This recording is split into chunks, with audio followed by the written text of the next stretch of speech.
Hello friends! Welcome to another Smiling Colors video. This is Smita here today doing some fun watercoloring. I'm going to be doing a state art. I live in Minnesota, so I'm doing a Minnesota watercolor, and I'm going to show you how I did it. The watercolors I'm using today are the Gansai Tambi watercolors. I love these because the colors are really pure, bright. There's no chalky feel to them, and they come in such a beautiful palette of colors. I will be using a palette. My palette actually is the insert cover from the watercolor set itself. I have some water. I have a paintbrush. The paintbrush I'm using today is a Winsor & Newton Coatman. This is a size 8 round brush. I've been using this for a while and I really like this one. I also have a pen. I have the Mono Twin Permanent Marker by Tambi. I'll be doing a little bit of lettering. The paper I'm using today comes from this mixed media book. I've already trimmed to size. It's 8 by 10 inches. I also have 2 printouts today. So I'm going to be doing the state of Minnesota. So I've resized an outline map to fit my paper. And I also have a printable of mine. If you go on my blog, you'll find many free printables of flowers and illustrations of mine. And I've printed one of these out. And I plan to put my flowers in the Minnesota shape. So let's get started. So today I'm using a light pad for tracing, and this light pad is actually the newly released bright pad by Cricut. In full disclosure, I did receive this product for free. I was sent to it because I'm on a design team, but I decided to make this video because I enjoyed using it so much and I wanted to share my ideas with you. So the video and ideas, they're completely mine. When I turn on the light pad, you're going to see it lights up. If I place anything on top of it, you can see the outline of the map. So I'm going to be working this way since I have a vertical map. I can use the plus signs over here and increase the brightness. So I'm first going to place my printable of the flowers here. On top of that, I have a Minnesota state map. I also have this banner here, so I'm just making sure I have it in the right position. On top of that, I'm going to place my mixed media paper. It's kind of faint on the video, but you can see it pretty clearly. I'm going to use some masking tape to tape my paper in place, just so that I know that it won't move while I'm painting. I'm just going to use a little bit towards the edge. And now I'm going to start painting. I'll play some music so you can enjoy the painting, and stick around till the end where I'll share some more tips.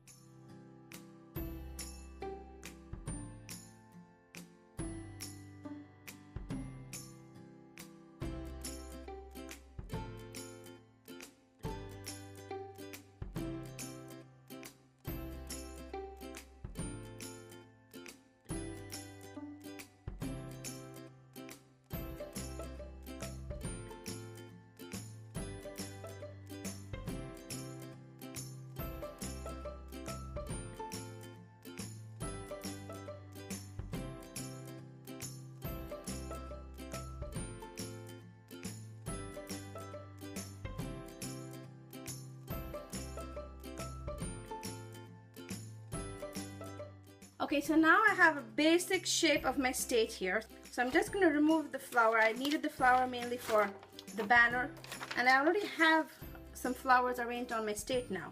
So I'm pretty happy with that. I'm going to keep the state first and then place my watercolor paper right on top. So now actually what I figured out was if I moved my masking tape and taped my outline of the state and my watercolor paper together, I'm then free to move my work as I please. So my hand I don't have to twist my hand in a funny angle. Instead, I just turn the paper.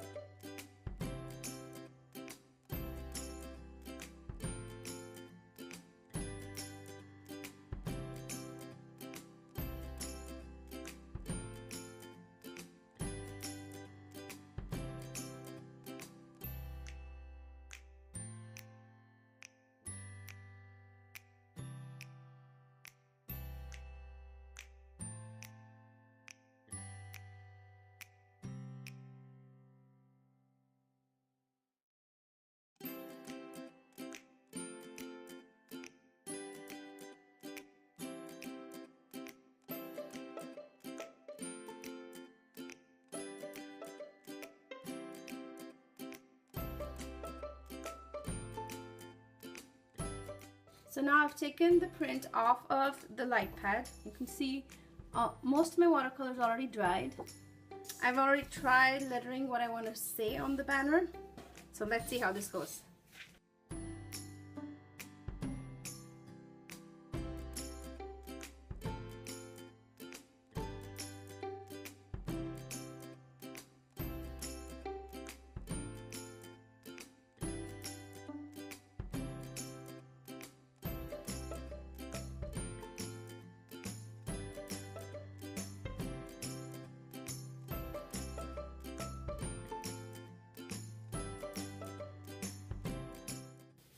Okay, so I'm going to go ahead, I'm not going to give an outline for this day, but I think I'm just going to add some details to some of the flowers and leaves.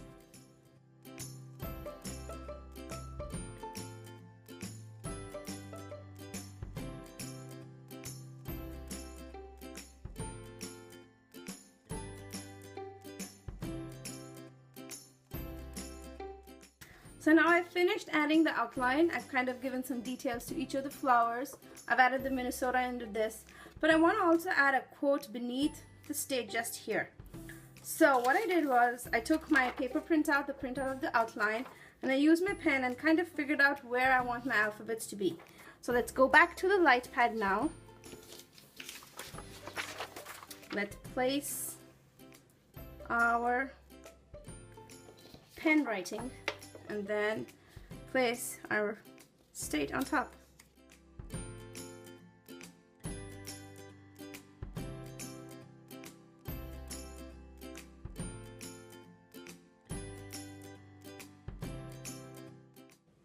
And here is how it looks when it's all finished. I'm going to put this in a frame. And today the paper I use, this particular paper is 90 pound, and you can see through it pretty easily. But I also wanted to show that if you use a heavier paper, this is a 140 pound paper, you can still see through it. And if you need to, you can increase the brightness a little more. And I'm impressed with this light pad. So I've never owned a light pad before. This is my first light pad, and if you're a watercolorist, I'm sure you have a light pad on your wish list. So this pad I think would be wonderful for doing hand lettering and any kind of watercolor art. So I can't wait to play around more with this. So if you already own a light box, let me know in the comments below, what do you use it for? What other things can I use this for? And here's a look at my final art piece. So that brings us to the end of today's video. Stop by my blog to see more images of this print and more details of all the supplies that I've used. Click here to subscribe to my YouTube channel. Click here to visit my website. And click here to see a playlist of all of my previous watercoloring videos. I hope you have a great day and thank you for stopping by today.